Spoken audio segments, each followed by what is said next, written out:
Hey guys, Bryce Tubbs here. Today I'm going to be talking about how to grow a bookkeeping business. Now, this is a question I get asked a lot. I have a pretty large Facebook group of people who are joining just for that reason. How to grow their bookkeeping business, how to grow their accounting business.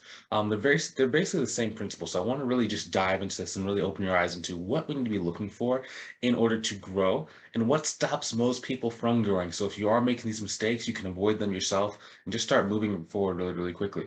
Now, as always, these videos are great for you going and getting some results in advance of paying me. However, if you want to go and skip the line, if you want to go and cut out all the trial and error that is involved with learning this stuff yourself, go ahead and click on the link below to book a call with me to see if I can help you out.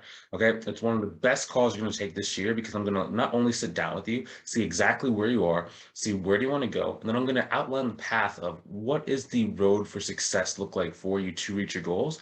Then if it makes sense, we can even work together on this long term together.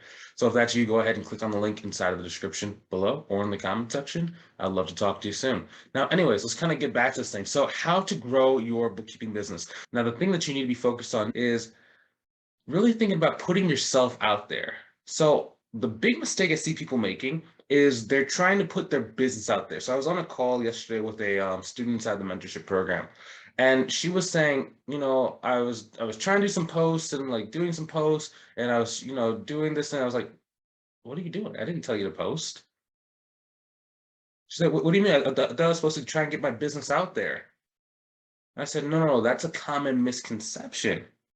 It's not about putting your business out there. It's about putting yourself out there. People are not buying, XYZ fancy name bookkeeping. They're buying Susan B. Anthony, the bookkeeper or the accountant who is going to be doing the work. This is something separate, okay?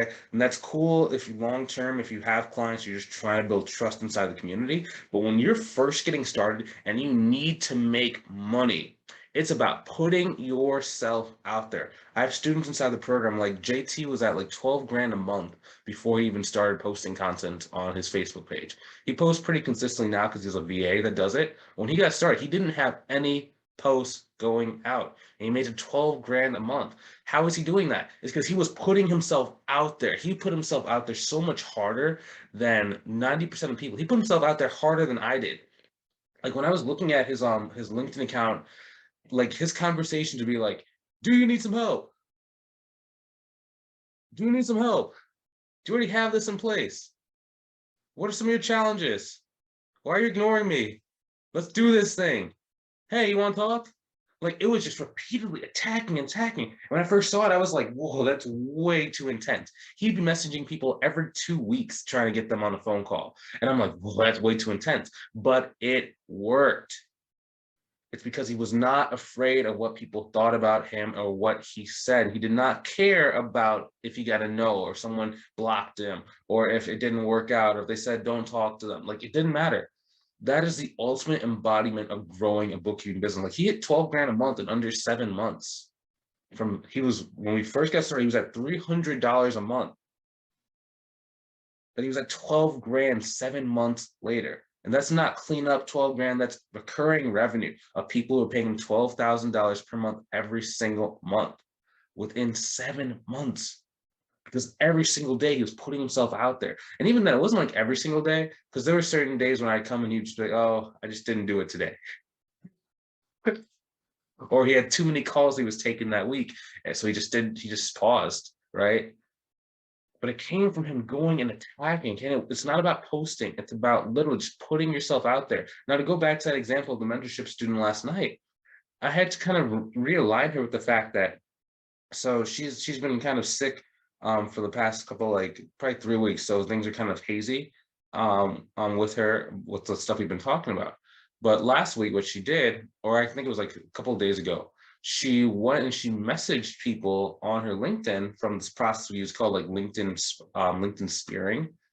And she booked 2 calls. She only talked to probably 10 people and she booked 2 calls out of those people who wanted some help. That means you message them, we have a very direct sequence that we take people through, and then they either book a call or they don't book a call. 2 people booked a call. And then she stopped and she started trying to do the post on social media. And I'm sitting here looking like, what are you doing? She had 97 people from the process that she hasn't even talked to yet. And I'm like, if you talked to 10, you got 2 calls, please go speak to the other 97 people immediately. Like, come on, please do this for me. If you're not gonna do it for yourself, do it for me. And that's kind of her goal today, is to go and just talk to those people so she can go and book more calls. Because remember, the leading indicator of money in our business is how many consultations can we speak on? How many business owners can we actually present a price to after hearing their problems, their pains, their concerns, their hopes, and their dreams? If you can grow that and you can maximize that, you're going to go and get the clients you want. Another good example of that is Melissa. So when Melissa was starting, we used a process called referral force for her. And all that basically means is I just show you how to go and tap into influential people in your local area. And all the business owners are generally coagulating and like just converging on 1 or 2 people in your community. So if you can tap into that person and get them to not only like you, but want to send people your way, then it makes everything easier. So in the first like 2 weeks of implementing this process, she got in contact, I think she got in contact with like 5 people who were like this. One of them really liked her, and that person sent her 11 leads in 14 days. Okay. Out of those, 50% of those people closed at her target price of at least $500 a month. And she got one of them who closed at $6,000 per month. Okay. That's why it's like, but what she had to do is she had to really put herself out there and really focus on things that matter. Putting yourself out there and thinking only about the leading indicators. Now, the reason why it's important is because, yeah, she got 11 calls. She got, almost 50% of them turned into a client, but that's a little bit misleading because when she first spoke to them, the first 8 people she spoke to said, please, it's not a good time, or I don't really know, or I need to think about it. And most people would consider that a failure. She was even kind of discouraged about it. And she was like, oh man, they didn't close. My price might be too high. I know your pricing calculator told me to do this, but maybe it's just too high. And the people come back like 3 weeks to 6. In her case, it was about 3 weeks later. I'm like, okay, we're ready. And it's all about the leading indicator. Most people only think, oh, I either got a client or I didn't get a client. I'm like, it's not like that. It's this time continuum of you spoke to this person here, but they weren't quite ready. But if you've been in this game long enough, you know they come back around and they're like, oh, I'm ready now. I'm ready now. I'm ready now. I'm ready now. And this time period from when it's the gap between when you speak to them and when they're almost ready. This little time peak, so my thumb is, this is where most people quit. This is where most people cause like not to grow their business, because they quit inside of here. They never speak to those same people again. They get really discouraged, they get really rejected, and they kind of give up.